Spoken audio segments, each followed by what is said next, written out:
Hey everybody, welcome back for my November bench update. So it's been 5, maybe 6 weeks since my last one, and I've done a ton of stuff. I didn't realize until I kind of watched back my last video just to kind of quickly see what I included so I didn't kind of double dip and repeat myself. And turned out I finished 3 semi-second scale builds, and one on the way with a 48th scale one that time. And yeah, and ironically, it must be Grumman month because all 3 aircraft I built are from the manufacturer Grumman. So there we go. And it's funny, I had a bit of an epiphany last 24 hours.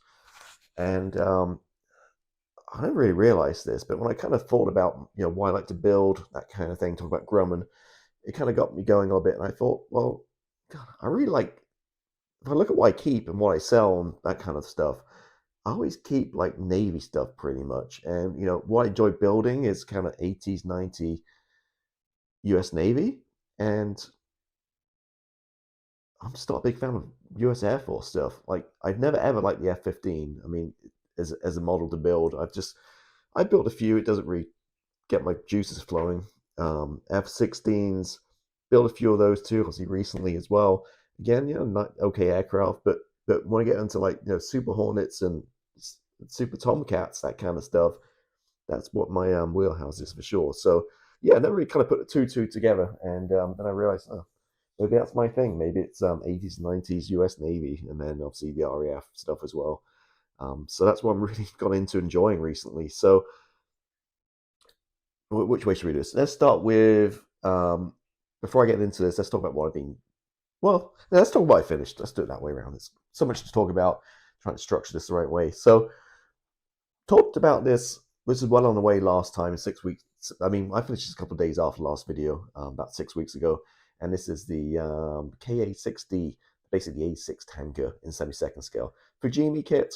Um, to be honest, I can't remember much about this one. So I built a couple since then. Kind of, my memory's kind of flagging a little bit. But I'm pretty sure it went together pretty well. Um, and as you see, turned out really good too. Heavily weathered. Um, and my plan with this one, you see, it's wheels up, in flight.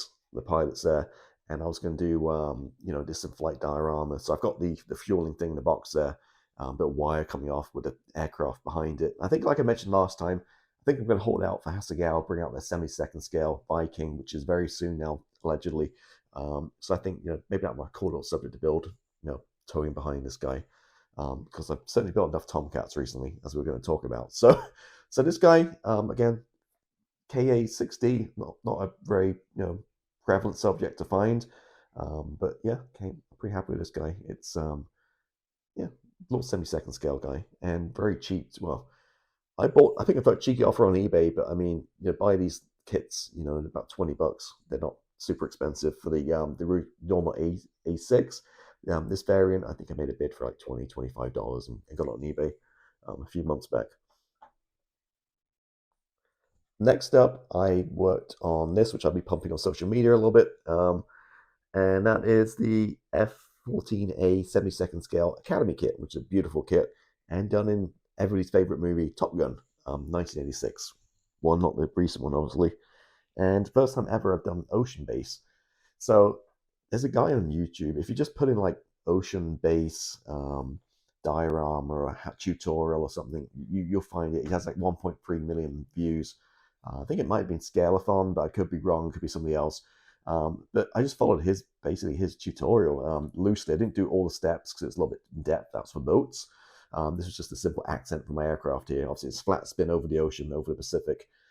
So basically, all this is kitchen foil. So you screw up like kitchen foil, put it white glue it down, tons of white glue, like Elmer's stuff, and then you get one sheet of kitchen foil over the top of it to make it kind of smooth, and then douse it with glue, let it dry, and then prime it, and then because it's obviously hard now, prime it, and then it was sea blue from Tamiya, and clear gloss it so it's nice and shiny, and then clear blue, Tamiya clear blues. Keep putting on loads and loads of layers of that, and it gives you this effect.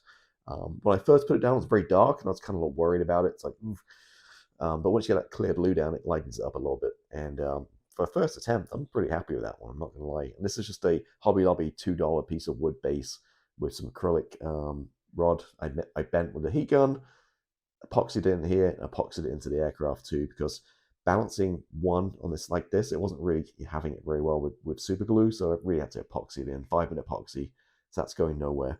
And obviously diorama, so it's a flat spin from the movie where Goose dies. You can see I've got the helmets and everything. You can't really see it in this screen, but trust me, they're there.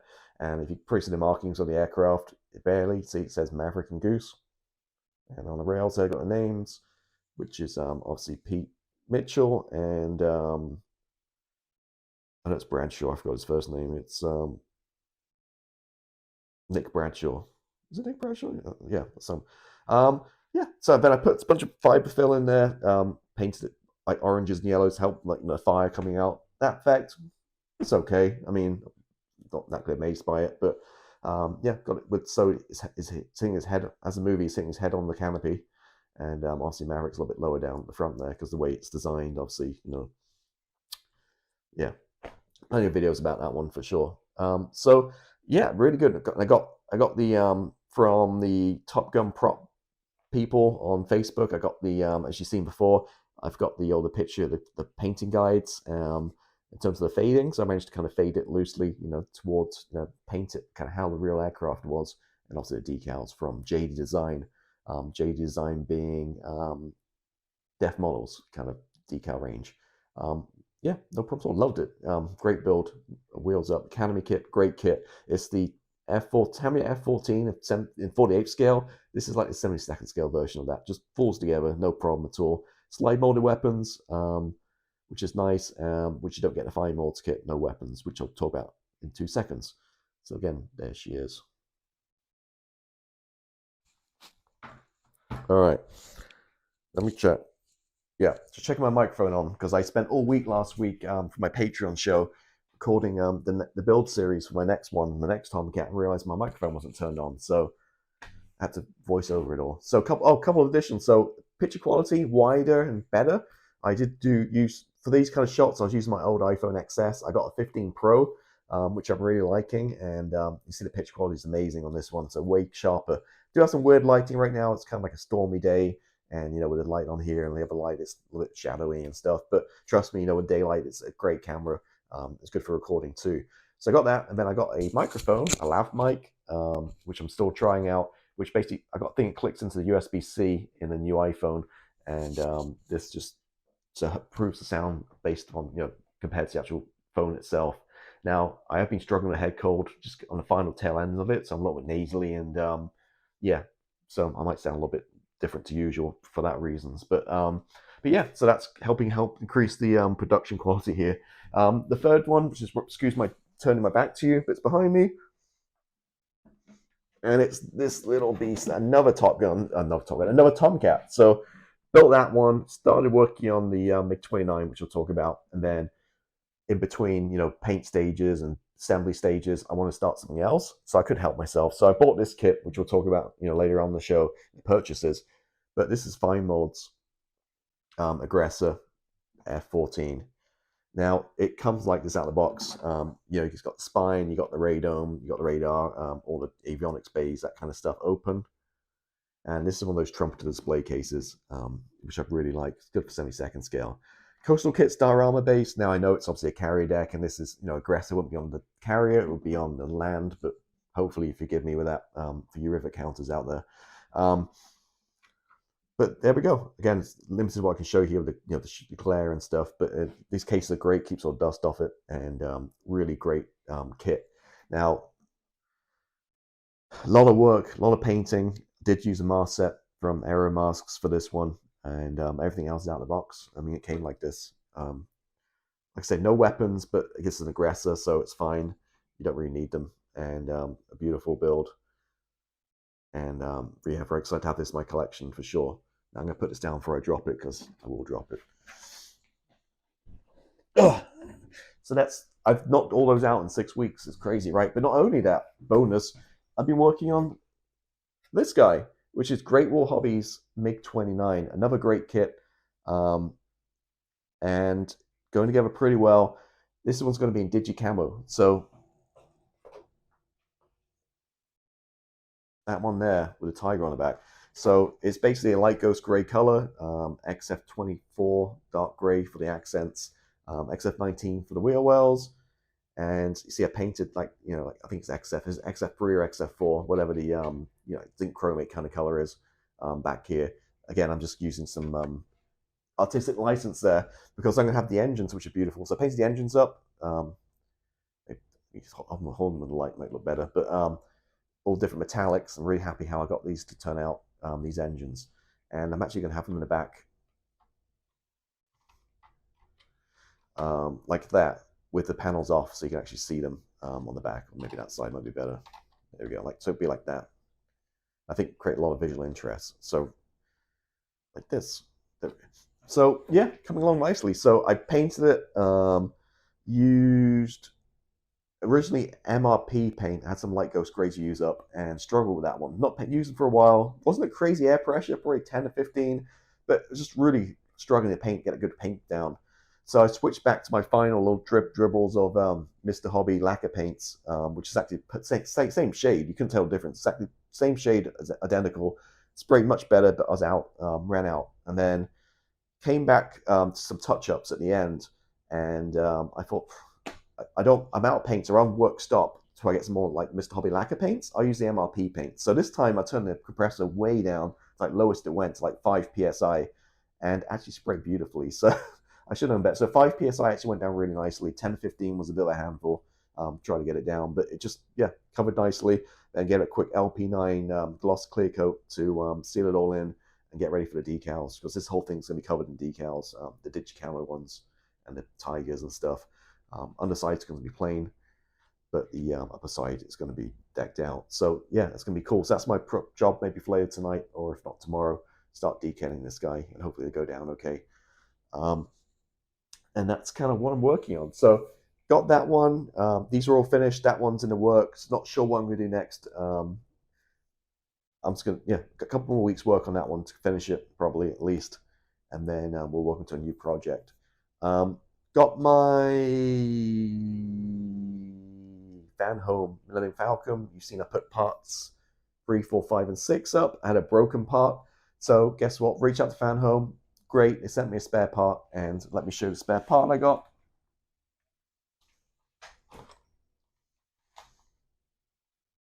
It's broken in the box. Not even out of the blister pack, and it's broken. And it's supposed to be white metal. Well, it is white metal, but look how fragile that is. I mean, that's not great, is it? I mean, so this is the second one broken, so I've emailed them again, and they're going to send me another one out. So we'll see if the third one's any better. It just crumbles like a softly baked cookie, basically. And it's supposed to be metal structure for your $1,800 Millennium Falcon. Again, they're kind enough to send it to me free of charge, so I'm not going to bitch too much, but that's not good, is it? I mean, I'm not the only one. There's other people left comments, same thing. I know this one part in particular, it just crumbles. I'm not sure what the deal with manufacturing is. Sorry, I got the itchy nose right now. But yeah, broken. So did get parts. Where are we up to? Like 6, 7, 8, 9, and 10. That came pretty quickly because the second box was kind of delayed a few weeks. So then they sent me the third box, and and I'm naive like the other parts, but I'll just knock it together in 5 minutes. Pretty couple of screws and get the video out on YouTube.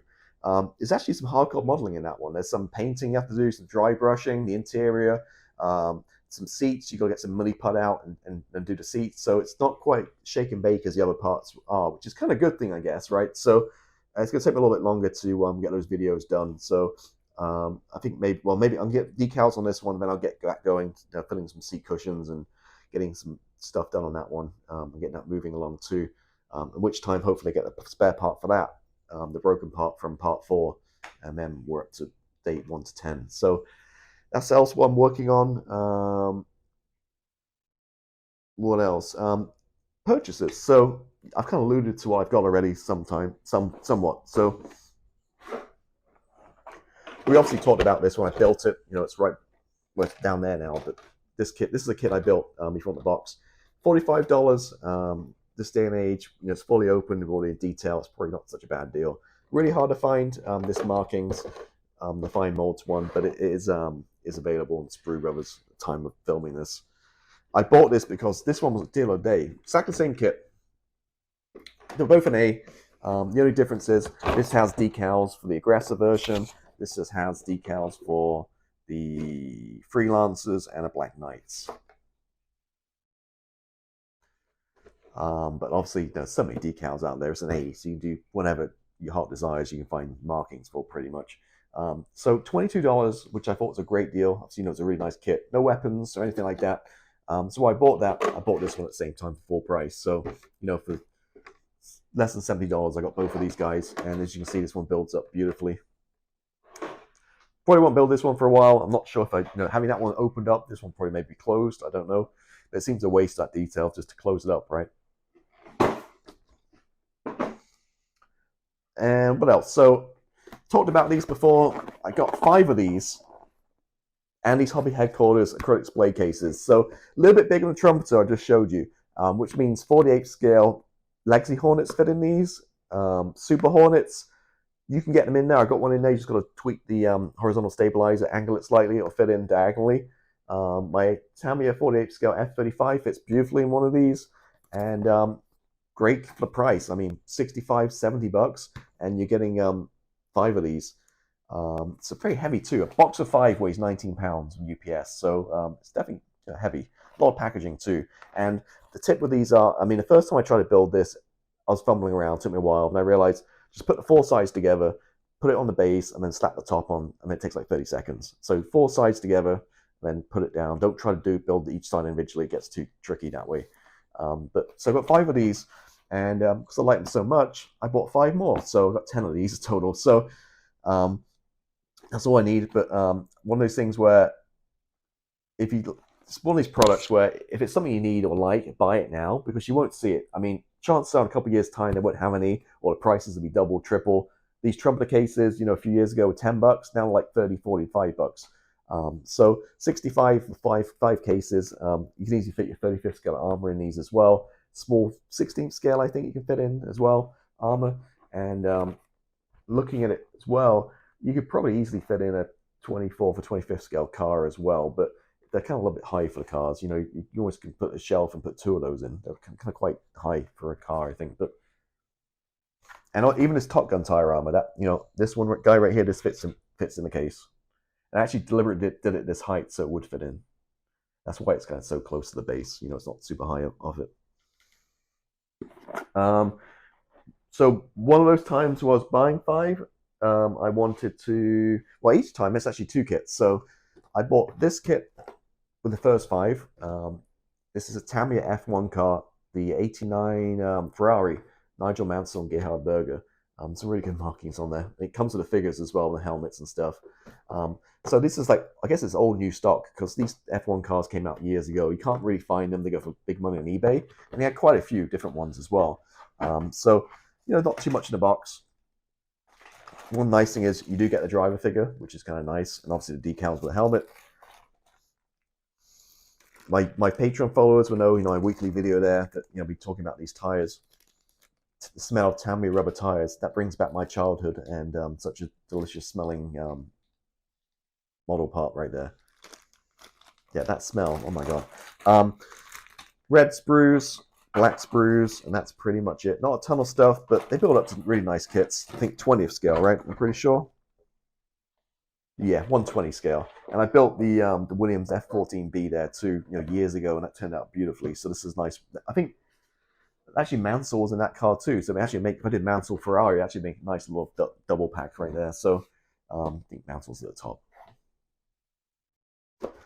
So yeah, got the Ferrari, and reminds me, I got one other kit which I forgot about, so I'll be right back. Man, I couldn't find that kit. It was buried under some paperwork. I was like, where is it? But so I bought this guy. You've seen a review of this one. This is Academy semi-second scale FA18C in the Golden Dragons markings, which are quite fancy as well with the blue. $22 for this kit. The service detail looks really nice. Looks on a par with the Tomcat. Looks really good. Now I know I built a semi-second scale Growler, I think, before from Academy, and it's been almost like a snap-tight kit with big attachment parts and kind of geared towards beginner, but it does look good nonetheless. But I don't think you could open the canopy and all that kind of stuff. This one, I'm pleased to say, is your traditional kit. It's nothing kid-like, or it's just a typical semi-second scale kit. Did a review of that one a week or 2 ago.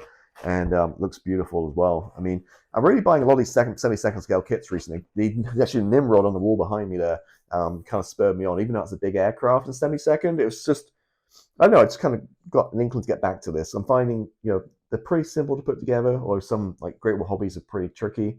And if you use less paint, kits are way cheaper, like $22. I mean, if you bought a 48 scale, you're probably looking at like $60, $70 now, if not even more expensive than that. $100 for some 48 scale kits.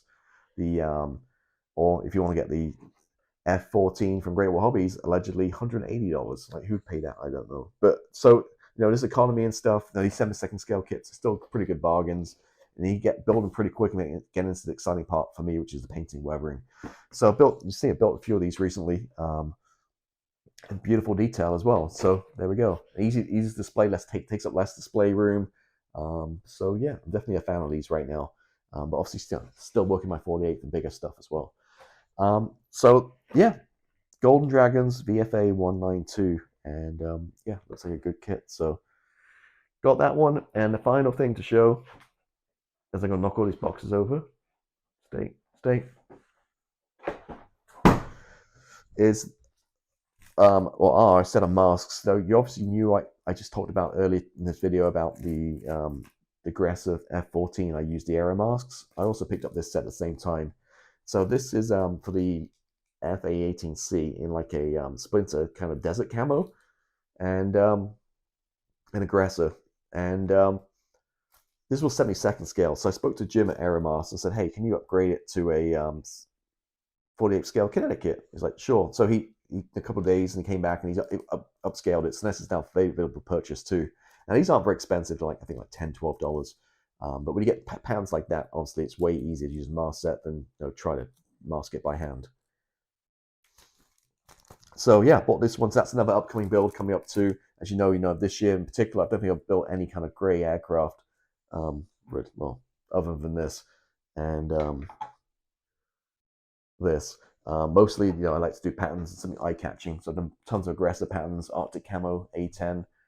Looking around, I did the Aggressor F-35, the Bengal Tiger, Legacy Hornet. So, and I did the Desert Camo, Aggressor F-16, the Persian Cat. So yeah, I like to do different colors and different camo patterns. That's what I find exciting, doing masking, doing that. So that one's upcoming for sure. Some point, and that's what we got going on pretty much. So I'm going to struggle talking now. Like I said, I'm getting over a head cold, and it's kind of hard for me to talk a little bit. So enough rambling. I'm going to edit this down a little bit. I close the loop. We did do the draw for the free airbrush. Talked about last month. That happened a few weeks ago. The guy sent me his address. I put the winner on Facebook, in my Facebook group, and it's already gone out to him. He should have the airbrush by now. So thank you for everyone who participated in that. Facebook group, at some point I will get back to showing some stuff on there. Again, it just takes time consuming to go through and pull the footage and get all the stuff together, but we'll feature at some point in time. Be back in December, usual stuff. I'll probably do my kit of the year, a review of my builds like I do every year, usual stuff. And I will be out of town back end of the year. I'm going to be in Japan and Vietnam from Christmas Eve through to start 2024. So purchase wise, I think that at this point I'm going to probably not buy too much, because my plan is when I'm in Japan, there's going to be tons of model shops and stuff, and I can pick up, especially Hasegawa, like 72nd scale kits, that kind of stuff. I can pick up pennies compared to what they are over here. So that's pretty much it. What I'll say is, again, there's less footage on YouTube. I'm still pumping out footage and build videos and that kind of stuff. It's all on Patreon now. So if you want to follow me on Patreon, help support the channel, as $2 a month. The link's below. Feel free to do so. I do it every Wednesday at 10 o'clock Eastern time. I do release a video. We kind of evolved. Used to be just like this, like a blog, talking about what I'm up to. Now a little bit more detailed, where I take the camera out and film throughout the week, building stuff, showing about colors I'm using, problems with the kits, like my old school kind of build videos, but kind of like a light version. So that's incorporated in like a 20-25 minute video every Wednesday, plus other stuff. So that is it. I'm going to go get some dinner now. Thank you for watching, and I'll see you next month.